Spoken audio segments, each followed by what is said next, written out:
আসসালামু আলাইকুম প্রিয় দর্শক, অন্য মঞ্চের আলাপচারিতায় আপনাদের সকলকে আমন্ত্রণ জানাচ্ছি।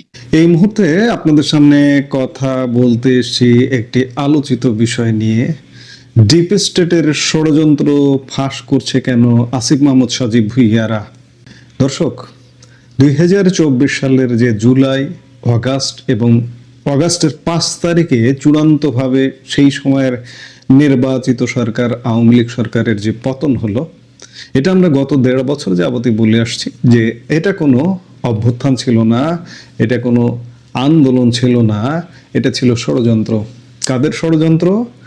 ডিপ স্টেট, মার্কিন ডিপ স্টেট, বিদেশি ষড়যন্ত্র এবং দেশীয় জঙ্গিদের সমন্বয়ে নেতৃত্বে, এর প্রধান নেতৃত্বে ছিল জামায়াতে ইসলামী এবং এই আসিফ মাহমুদ সজীব ভুইয়ারা সমন্বয়ক নামধারী, এরা ছিল তার আন্ডা বাচ্চা, যদি বলতে পারেন।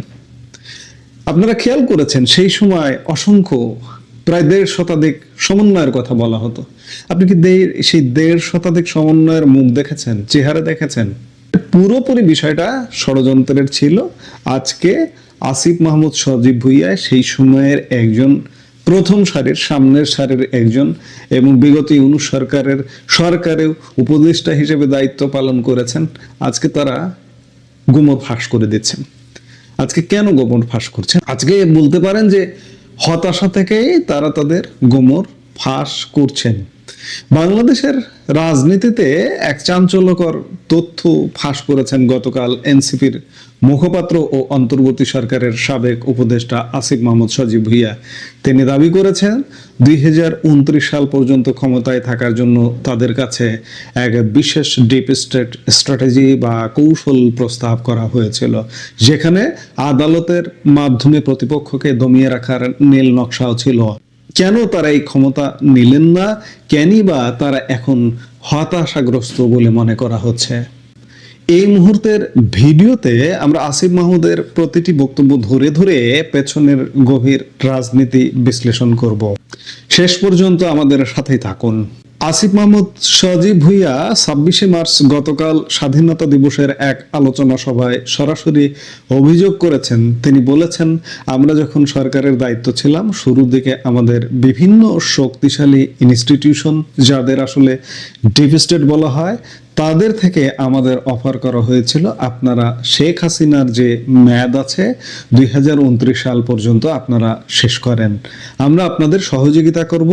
তাদের সার্টেন কিছু শর্ত ছিল। দর্শক, খেয়াল করুন, এখানে ডিপ স্টেট বলতে পর্দার আড়ালের সেই শক্তিশালী শক্তিগুলোকে বোঝানো হয়েছে, যারা রাষ্ট্রের নীতি নির্ধারণে অদৃশ্য ভূমিকা রাখে। আমরা দীর্ঘদিন ধরে ডিপ স্টেটের কথা বলছি। আসিফ মাহমুদের দাবি অনুযায়ী এই শক্তিগুলো চেয়েছিল আওয়ামী লীগের রেখে যাওয়া মেয়াদের বাকি অংশটুকু এই অন্তর্বর্তীকালীন সরকারই পরিচালনা করুক, অর্থাৎ 2029 সাল পর্যন্ত কোনো নির্বাচন ছাড়াই ক্ষমতার গদি নিশ্চিত করার টোপ দেওয়া হয়েছিল তাদের। কিন্তু এই ক্ষমতায় থাকার শর্ত কি ছিল?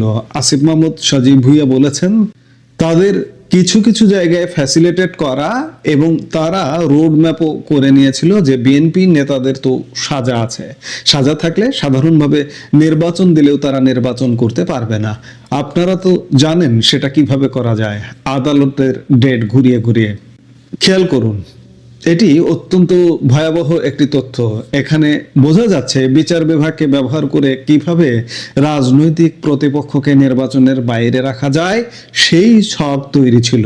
বিএনপি নেতাদের মামলার তারিখ পিছিয়ে দিয়ে বা আইনি মার প্যাচে আটকে রাখার নিশ্চয়তা দিয়েছিল এই অদৃশ্য শক্তি, অর্থাৎ ক্ষমতা টিকিয়ে রাখতে তাদের বিচারিক ব্যবস্থার উপর নিয়ন্ত্রণ নেওয়ার প্রস্তাব দেওয়া হয়েছিল। আসিফ মাহমুদ আরো যোগ করেন, তারেক রহমানের নিজের নামেও সাজা ছিল। তিনি যদি সাজাপ্রাপ্ত অবস্থায় থাকতেন, নির্বাচন হলেও তিনি বাংলাদেশের নির্বাচনে অংশগ্রহণ করতে পারতেন না।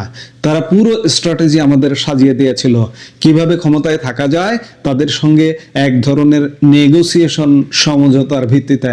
আমরা কিন্তু তাতে রাজি হইনি। আসিফ মাহমুদ বোঝাতে চেয়েছেন তারা দুর্নীতি বা সমঝোতার পথে হাঁটেননি। তারা চাইলে তারেক রহমানকে নির্বাচনের বাইরে রেখে নিজেরা আজীবন বা দীর্ঘমেয়াদে ক্ষমতায় থাকতে পারতেন, কিন্তু নৈতিকতার খাতিরে তারা সেই ডিপ স্টেটের প্রস্তাবে রাজি হননি। আসিফ মাহমুদ এখনকার পরিস্থিতির সঙ্গে তাদের সময়ের তুলনা করে বলেছেন, আমরা সব সময় গণতন্ত্রকে সামনে রেখে এবং সেটার প্রতি কমিটমেন্ট সরকারে ছিল বলে নির্বাচনটা হয়েছে। নির্বাচন যেন প্রশ্নবিদ্ধ না হয় সেজন্য নিজেরা আগ বাড়িয়ে পদত্যাগ করে চলে এসেছি। কিন্তু আমরা দেখলাম বিগত সরকারের দুজন গুরুত্বপূর্ণ দায়িত্বে থাকা ব্যক্তি সরকারের মন্ত্রী পদমর্যাদায় আছেন। যদিও এই সরকার দলই আমাদের পদত্যাগ চেয়েছিল, অর্থাৎ বিএনপির কথা বলছেন আসিফ মাহমুদ সজীব ভুঁইয়া। নির্বাচনের লেভেল ফিল্ডের এক ধরনের যুক্তি দাঁড় করেছে, কিন্তু তারাই এই ধরনের কাজকর্ম এখন করলো। তারাই আগের সরকারের গুরুত্বপূর্ণ দুজন দায়িত্বশীলকে তাদের সরকার মন্ত্রী হিসেবে নিল। এখানে আসিফ মাহমুদের কণ্ঠে স্পষ্ট ক্ষোভ। তিনি অভিযোগ করছেন তারা গণতন্ত্রের স্বার্থে পদত্যাগ করলেও বর্তমান সরকার বিগত সরকারের সুবিধাভোগীদের নিজেদের মন্ত্রিসভায় জায়গা দিয়েছে। তিনি অভিযোগ করছেন তারা গণতন্ত্রের স্বার্থে পদত্যাগ করলেও বর্তমান সরকার ইউনূস সরকারের সুবিধাভোগীদের নিজেদের মন্ত্রিসভার জায়গা দিয়েছে। এতে নির্বাচনের সেই লেভেল প্লেইং ফিল্ড বা সমান সুযোগ নষ্ট হয়েছে বলে তিনি মনে করেন। আসিফ মাহমুদ গতকালকের বক্তব্যে আরো একটি গুরুত্বপূর্ণ পয়েন্ট তুলে ধরেছেন। তিনি বলেছেন এটা বোঝা যায় তারা এই নির্বাচনের লেভেল প্লেইং ফিল্ডকে আসলে ক্ষতিগ্রস্ত করেছে। বিভিন্ন ক্ষেত্রে তাদের সুবিধা পাওয়ার জন্য এই মানুষগুলো যাদের তারা এখন পুরস্কৃত করে তাদের ব্যবহার করেছে। এই সাংবিধানিক ধারাবাহিকতার কথা বলছিলাম। সাংবিধানিক ধারাবাহিকতার ন্যারেটিভ তখন আমাদের পক্ষে উৎপাদিত হতো। ডিপ স্টেট এজেন্সি যদি সঙ্গে থাকতো তাহলে তো সবাই বলতে পারতো সংবিধান অনুযায়ী 29 সালে নির্বাচন হওয়া উচিত, তাহলে সরকার থাক 29 সাল পর্যন্ত। তা আমরা সমঝোতা করিনি, অর্থাৎ সংবিধানে যা আছে তা মেনেই 29 সাল পর্যন্ত ক্ষমতায় থাকা যেত এবং সেটাকে জাস্টিফাই করার জন্য মিডিয়া ও এজেন্সিগুলো কাজ করত, কিন্তু তারা সেই ন্যারেটিভ বা প্রচারণার সুযোগ নেননি। এখন প্রশ্ন জাগে, আসিফ মাহমুদ সজীব ভুঁইয়ারা কি তবে হতাশা থেকে এখন এসব কথা বলছেন? অনেক রাজনৈতিক বিশ্লেষক মনে করেন আওয়ামী লীগ সরকারের পতনের মূল কারিগর ছিল এই ছাত্র নামধারী সমন্বয়করা এবং পেছন থেকে সাপোর্ট দেওয়া বা যেটি বলি না কেন দিয়েছে জামাতে ইসলামী। কিন্তু দিন শেষে দেখা যাচ্ছে তাদের কোনো রাজনৈতিক বা ব্যক্তিগত লাভ হয়নি ইউনূসের 1.5 বছরের ক্ষমতা ভোগ করা ছাড়া। কিন্তু দীর্ঘমেয়াদে তাদের আসলে কোনো লাভ হয়নি। ক্ষমতার স্বাদ বা প্রভাব এখন অন্য শিবিরের হাতে, বিশেষ করে বিএনপির দিকে পাল্লা ভারী। ক্ষমতা এখন সত্যিকার অর্থে বিএনপির হাতে এবং এই যে ডিপ স্টেটের ষড়যন্ত্র বলুন, গণঅভ্যুত্থান তো বলাই যাবে না, লাল আন্দোলন বলুন, যেটাই বলুন না কেন, এর আসলে মূল বেনিফিশিয়ারি বিএনপি। আসিফ মাহমুদের এই বক্তব্যের সারমর্ম হলো তারা ক্ষমতার লোভ করেননি, কিন্তু এখন যারা ক্ষমতায় বা ক্ষমতার কাছাকাছি আছেন তারা আদর্শের চেয়ে সুবিধাবাদকে বেশি প্রাধান্য দিচ্ছেন। দর্শক, আপনি কি মনে করেন আসিফ মাহমুদের এই দাবি কি সত্য, নাকি এটি ক্ষমতার বাইরে চলে যাওয়ার এক ধরনের দীর্ঘশ্বাস? কমেন্ট করে আমাদের জানান। এই মুহূর্তে এ পর্যন্ত। ডিপ স্টেট কারা সেটা তো আসিফ মাহমুদ সজীব ভুঁইয়ার পরিষ্কার করা উচিত। প্রধানমন্ত্রী তারেক রহমান যে নিশ্চিতভাবে জানেন কারা বাংলাদেশের সেই ডিপ স্টেট যারা আসিফ মাহমুদ সজীব ভুঁইয়াদের ইউনূস সাহেবদেরকে রেখে দিতে চেয়েছিলেন 2029 পর্যন্ত, সেটা যে তারেক রহমান জানেন, কারণ তারাই যে তারেক রহমানের আশাটা বাধাগ্রস্ত করছিলেন সেটাও পরিষ্কার করেছেন এনসিপির এই নেতা। বাংলাদেশে 2024-এর 5ই আগস্টের পর থেকে শেখ হাসিনা সরকারকে ক্ষমতাচ্যুত করতে ডিপ স্টেট কি ভূমিকা রেখেছিল বা ডিপ স্টেটের ভূমিকাতেই বাংলাদেশের রেজিম চেঞ্জ ঘটে গেল কিনা, শেখ হাসিনা সরকারের পতন হলো কিনা, তা নিয়ে আলোচনা দেশে বিদেশে এমন তুঙ্গে উঠেছিল যে অনেকের আপনাদের মনে থাকবে এমনকি প্রেসিডেন্ট ট্রাম্প ক্ষমতা গ্রহণের পর ওয়াশিংটনে প্রধানমন্ত্রী মোদি আর প্রেসিডেন্ট ট্রাম্পের মধ্যকার বৈঠক শেষে সাংবাদিকরা প্রশ্ন করে বসেছিলেন প্রেসিডেন্ট ট্রাম্পকে যে ডিপ স্টেট ভূমিকা রেখেছিল কিনা মার্কিন ডিপ স্টেট বাংলাদেশে শেখ হাসিনা সরকারের পতন ঘটাতে। প্রেসিডেন্ট ট্রাম্প সেটা তখন হেসে অস্বীকার করলেও তিনি নিজেই আবার এই খবর নিয়ে হাজির হন সংবাদ মাধ্যমের সামনে যে এক বাংলাদেশেই নাম না জানা এক এনজিওকে $30 মিলিয়ন দেওয়া হয়েছিল। IRI এর মতো মার্কিন যুক্তরাষ্ট্রের গুরুত্বপূর্ণ থিঙ্ক ট্যাঙ্কগুলো হাজার হাজার ডলার, লাখ লাখ ডলার খরচ করছিল বাংলাদেশের গণতন্ত্র শক্তিশালী করতে।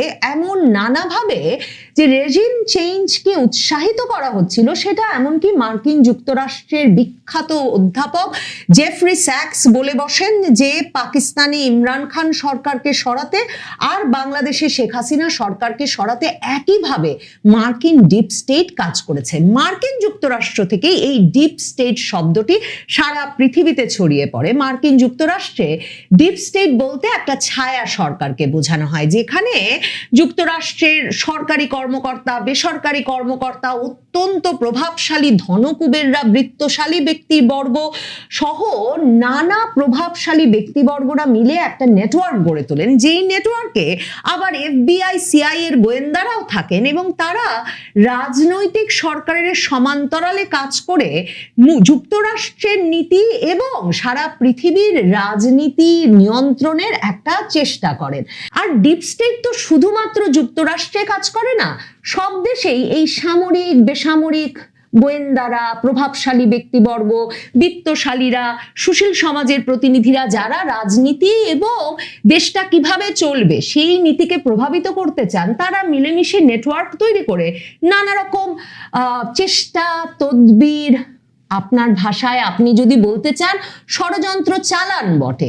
এখন এমন এক গুরুতর ষড়যন্ত্রের কথা ফাঁস করেছেন আসিফ মাহমুদ সজীব ভুঁইয়া, 2024-এর জুলাই আগস্ট আন্দোলনের অন্যতম প্রধান নেতা, পরবর্তীতে অন্তর্বর্তীকালীন সরকারের উপদেষ্টা বনে যাওয়া আসিফ মাহমুদ সজীব ভুঁইয়া এখন বলছেন যে ডিপ স্টেট চেয়েছিল তারাই যাতে 2029 সাল পর্যন্ত ক্ষমতায় থাকে। মানে শেখ হাসিনা সরকারের যে মেয়াদ ছিল 2024-এর নির্বাচনের পর, সেই 2029 পর্যন্ত এই অন্তর্বর্তীকালীন সরকার, ইউনূস সরকার, যার উপদেষ্টা ছিল আসিফ মাহমুদ সজীব ভুঁইয়ারা, সেই সরকারকে রেখে দেওয়ার প্রচেষ্টায় তৎপর ছিল ডিপ স্টেট। এখন এটা কোন ডিপ স্টেট? এটা কি মার্কিন ডিপ স্টেট, নাকি এটা বাংলাদেশের সামরিক, বেসামরিক, গোয়েন্দা, সরকারি বেসরকারি কর্মকর্তা, সুশীল সমাজের প্রতিনিধি, বুদ্ধিজীবী, এদের সমন্বয়ে গঠিত একটা অংশ, যে অংশটি এই ষড়যন্ত্র, কিংবা আপনি যদি একে একটি পরিকল্পনা মনে করেন, তাহলে সেই পরিকল্পনার অংশ ছিল আসিফ মাহমুদ সজীব ভুঁইয়া নিশ্চিতভাবেই এই কথা ফাঁস করতে চেয়েছেন যে তারেক রহমান সরকার একেবারেই নিরাপদ নয়, তারেক রহমান সরকারকে ক্ষমতায় আনবার ক্ষেত্রে বড় ধরনের বাধা ছিল এবং বাংলাদেশের ডিপ স্টেটের একটা অংশ 2029 পর্যন্ত কোনো নির্বাচন হতে দিতে চায়নি। এবং বিশেষভাবে আসিফ মাহমুদ সজীব ভুঁইয়া বলছেন সেই অংশটি চেয়েছিল বিএনপির নেতারা আদালতে ঘুরতে থাকুন এই পুরোটা সময় জুড়ে, তাদের মামলা মোকদ্দমাগুলো চলতে থাকুক এবং কিছুতেই নির্বাচন হতে না পারুক। আর যেহেতু সকল নেতার সাজা আছে বিএনপির, সেহেতু বিএনপির পক্ষেও নির্বাচনে অংশগ্রহণ করা সম্ভব না হোক, ওই অনির্বাচিত ইউনূস সরকারই ক্ষমতায় থেকে যাক 2029 পর্যন্ত। রীতিমতো বিস্ফোরক তথ্য। এই ডিপ স্টেট কারা চালাচ্ছিল? বাংলাদেশের সামরিক গোয়েন্দা সংস্থা ডিজিএফআই চালাচ্ছিল বলেই কি তারেক রহমান সরকার ক্ষমতায় আসা মাত্র প্রধানমন্ত্রী তারেক রহমান সেনাবাহিনীতে যে গুরুত্বপূর্ণ পদগুলোয় বড় ধরনের পরিবর্তন এনেছেন, তার একটা সামরিক গোয়েন্দা সংস্থা ডিজিএফআই এর পদে পরিবর্তন এনেছেন, প্রধানের পদে, এবং যিনি প্রধান ছিলেন ইউনূস সরকারের আমলে, সেই ব্যক্তিকে রীতিমতো সেনাবাহিনী থেকেই সরিয়ে দিয়ে পররাষ্ট্র মন্ত্রণালয়ে নিযুক্ত করেছেন তারেক রহমান।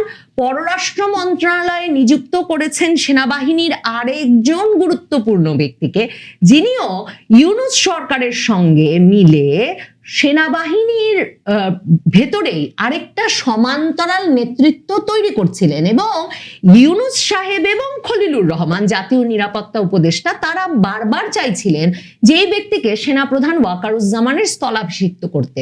সেই lieutenant general Kamrul Hasan doctor ইউনূসের যিনি প্রিন্সিপাল স্টাফ অফিসার ছিলেন প্রধান উপদেষ্টার দফতরের সশস্ত্র বাহিনী বিভাগের, সেই লেফটেন্যান্ট জেনারেল কামরুল হাসানকেও কিন্তু তারেক রহমান ক্ষমতায় এসেই সরিয়েছেন এবং সরিয়ে দিয়ে পররাষ্ট্র মন্ত্রণালয়ে নিযুক্ত করেছেন, মানে সেনাবাহিনী থেকেই সরিয়ে দিয়েছেন।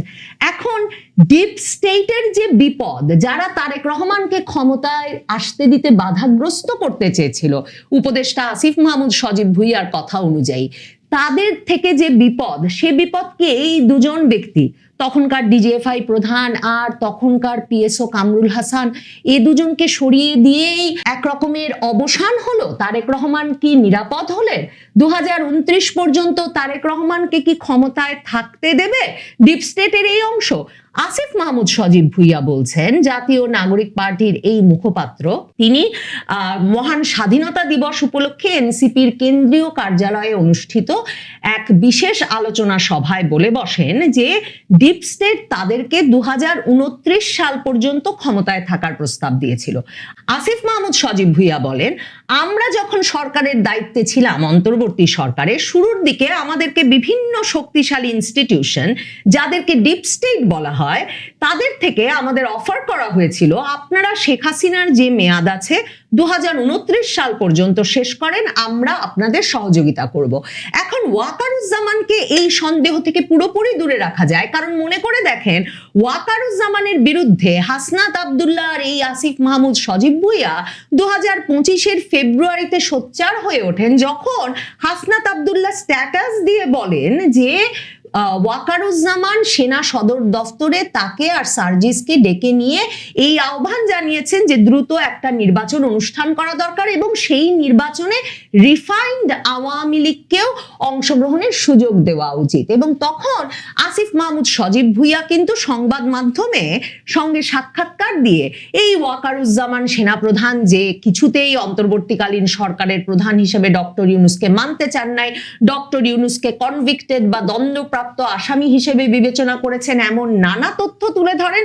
কাজেই ডিপ স্টেটের অংশ যে সেনা প্রধান ছিলেন না, সেটা একরকম নিশ্চিত করে বলা যায়, যেহেতু বরাবর এই উপদেষ্টা আসিফ মাহমুদ সজীব ভুঁইয়া সেনাপ্রধান ওয়াকারুজ্জামানকে এমনকি দিল্লির লোক হিসেবে অভিহিত করেও স্ট্যাটাস দিয়ে এসেছেন। তাহলে ডিপ স্টেট কারা, সেটা তো আসিফ মাহমুদ সজীব ভুঁইয়ার পরিষ্কার করা উচিত। প্রধানমন্ত্রী তারেক রহমান যে নিশ্চিতভাবে জানেন কারা বাংলাদেশের সেই ডিপ স্টেট, যারা আসিফ মাহমুদ সজীব ভুঁইয়াদের, ইউনূস সাহেবদেরকে রেখে দিতে চেয়েছিলেন 2029 পর্যন্ত, সেটা যে তারেক রহমান জানেন, কারণ তারাই যে তারেক রহমানের আশাটা বাধাগ্রস্ত করছিলেন, সেটাও পরিষ্কার করেছেন এনসিপির এই নেতা আসিফ মাহমুদ সজীব ভুঁইয়া। বলেন, ডিপ স্টেটের কিছু শর্ত ছিল, তাদেরকে কিছু কিছু জায়গায় সুবিধা করে দেওয়া, ফ্যাসিলিটেট করা। তারা রোড ম্যাপ করে নিয়ে এসেছিল যে বিএনপি নেতাদের তো সাজা আছে, সাজা থাকলে সাধারণভাবে নির্বাচন দিলেও তারা নির্বাচন করতে পারবে না,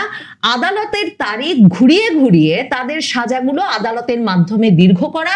প্রধানমন্ত্রী তারেক রহমানের নিজের নামে সাজা ছিল, তিনি যদি সাজাপ্রাপ্ত অবস্থায় থাকতেন, নির্বাচন হলেও তিনি অংশ নিতে পারতেন না। তারা ডিপ স্টেট পুরো স্ট্র্যাটেজি আমাদেরকে সাজিয়ে দিয়েছিল কিভাবে ক্ষমতায় থাকা যায়, তাদের সঙ্গে এক ধরনের দর কষাকষির সমঝোতার ভিত্তিতে। আমরা সেটাতে সায় দিইনি। সকলের মনে থাকবে, অসংখ্যবার আলোচনা করেছি যে 21শে আগস্ট হচ্ছে, 21শে আগস্টের যে মামলা তারেক রহমানের বিরুদ্ধে, সেই মামলাটি সবচেয়ে বড় দর কষাকষির একেবারে সূত্র হয়ে উঠেছিল ইউনূস সরকারের জন্য।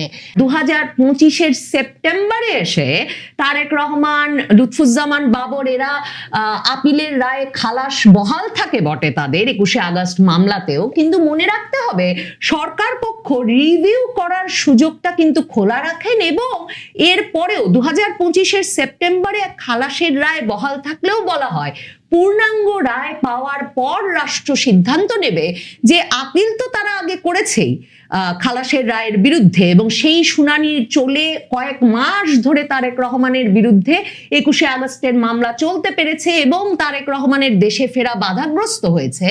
কিন্তু সেপ্টেম্বরে যখন খালাসের রায় বহাল রাখা হয় তখনও রাষ্ট্রপক্ষ বলে যে পূর্ণাঙ্গ রায় দেখে তবে সিদ্ধান্ত নেবে যে রিভিউ করবে কিনা। তার মানে আদালতে ওই যে ঘুরতেই থাকবেন এবং সাজার কারণে নির্বাচনের জন্য বিএনপিকে প্রস্তুত করা যাবে না, সেই কাজ চালিয়ে কিন্তু মোটামুটি 1 বছরের বেশি সময়, যে 1.5 বছর ধরে 2024-এর আগস্টের পর ডিসেম্বর পর্যন্ত যে তারেক রহমান ফিরতে পারলেন না, সে ঘটনাটি যে ঘটতে পারলো তার পেছনে কিন্তু এই সূত্র, এই ষড়যন্ত্র, এই পরিকল্পনার বাস্তবায়নের পূর্ণাঙ্গ চিত্র দেখা যায়। আসিফ মাহমুদ সজীব ভুইয়া বলছেন, কিন্তু যেহেতু তারা একটা সুষ্ঠু নির্বাচন চেয়েছিলেন এবং নির্বাচন প্রশ্নবিদ্ধ না হয় চেয়েছিলেন, সে কারণে তারা সেই ডিপ স্টেটের কথার পরেও তারা নির্বাচনে গেছেন, নির্বাচন দিয়েছেন। আসিফ মাহমুদ সজীব ভুইয়া সম্ভবত এই বক্তব্যের মাধ্যমে এটাই তারেক রহমানকে মনে করিয়ে দিতে চেয়েছেন যে 2029 সাল পর্যন্ত যেই ডিপ স্টেট বা দেশের বিদেশের যেসব শক্তিশালী ইনস্টিটিউশন তাদেরকে ক্ষমতায় রাখতে চেয়েছিলেন, তারা এখনো যে কোনো সময় আবার মত পরিবর্তন করে হয়তো তারেক রহমানকে সরিয়ে দিতে পারেন এবং তারেক রহমান সহ বিএনপি নেতৃবৃন্দকে কিভাবে নাস্তানাবুদ করতে হবে সেই অস্ত্রগুলো এখনো তাদের হাতে আছে। হায় হায় করছেন আর আসিফ মাহমুদ সজীব ভুইয়ারা বোধহয় ভাবছেন যে কিভাবেই বা তারা ক্ষমতার কেন্দ্রে পৌঁছে গিয়েছিলেন আর কিভাবে তারা ক্ষমতার বলয় থেকে এতটা দূরে ছিটকে পড়লেন।